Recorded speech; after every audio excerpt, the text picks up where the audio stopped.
ബിസ്മില്ല. കഹ്ഫ് സൂറത്തിൽ ഒരു വിശ്വാസിയായ സുഹൃത്ത് അവിശ്വാസിയായ സുഹൃത്തിൻ്റെ തോട്ടത്തിൽ കയറിയപ്പം ആ വിശ്വാസി അഹങ്കരിച്ചു. നിൻ്റെ തോട്ടം അങ്ങോട്ടാണ് ഇങ്ങോട്ടാണ്. അപ്പോൾ വിശ്വാസി പറഞ്ഞു, എടാ ചങ്ങായിയെ, എനിക്ക് ആ തോട്ടത്തിൽ കയറിയപ്പോൾ പറഞ്ഞുകൂടിയിരുന്നോ എന്ത് മാഷാ അല്ലാ ലാ ഖുവത്ത ഇല്ലാ ബില്ലാ, ഇതൊക്കെ റബ്ബിൻ്റെ മശിയത്താടാ, റബ്ബിൻ്റെ ഖുവത്ത് എന്ന് പറഞ്ഞുകൂടെയിരുന്നോ. അവിടെ ജലാലയിൽ കാണും ഫഫിൽ ഹദീസി മൻ ഉഅ്തിയ ഖൈറ, വല്ലവനും ഖൈറ് നൽകപ്പെട്ടു. എന്താണത്?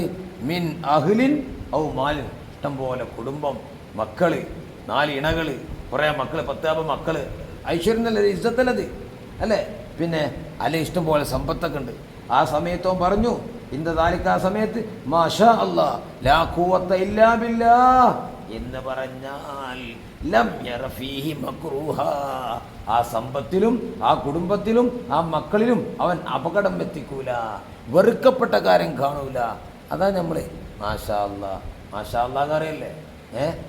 അപ്പോൾ അതിൻ്റെ ഒരു മുത്തണ്ട അവിടെ ഹാദാ മാഷാ അല്ലാ. അപ്പം ഇങ്ങനെ പറഞ്ഞ് ശീലാവണം.